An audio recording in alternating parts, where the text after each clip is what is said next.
Hello， 我是法华经小小探险家欢欢，大家最近好不好啊？上一集的三草二木屁，佛引用了3000大千世界里的各种大小草木来比喻不同特质的众生，还引用了平等洒下大地的雨水，为引导众生走向成佛之道。佛的智慧实在太棒了，深入浅出地引导众生掌握法华经的精髓。那这一集要与大家分享的化成宝处屁也非常引人入胜哦。来，我们赶快进入桑奇时光机去探个究竟吧。 Let's go。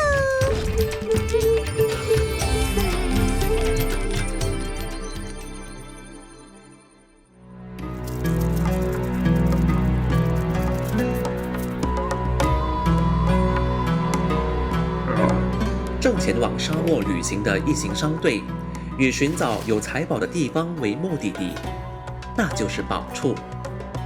他们由一名导师率领着，要行走很长很长的艰险之路才能抵达。可是才到中途，大家便感到疲惫不堪。他们向导师说：“没办法再前进了。”导师认为，如果半途而废，所受的苦不就白费了吗？为什么要舍弃无上之宝而归返呢？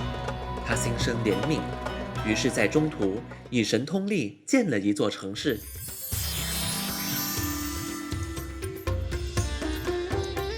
告诉他们只要进了城就能休息。听到这番话，大家高兴地继续前进，抵达城内。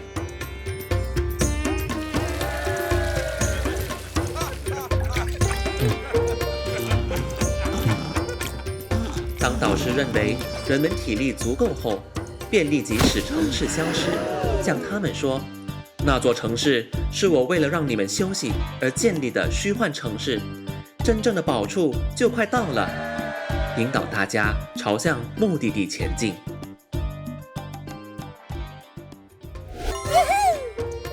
哇，这个故事太有趣了。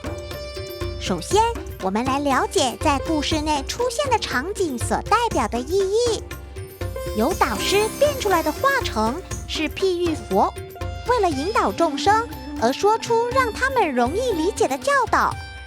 化成本身是指众生的领悟，而宝处就是佛最高的领悟。所以啊，我们真正要追求的宝处，原来就是佛的最高领悟啊。其实，在《法华经》里的意思，化成和宝处不是分别存在的哦，两者原本就是一体的，化成就是宝处。大家是不是感到很好奇？这该怎么理解呢？化成是方便，宝处则是真实。《法华经》的本意就是九界即佛界，方便即真实。如果以佛界为目的，九界就是过程了。所以啊，这里要说的意思是，过程就是目的。我们在日常生活中的实践和弘扬佛法的行动中，本身就已经成佛了。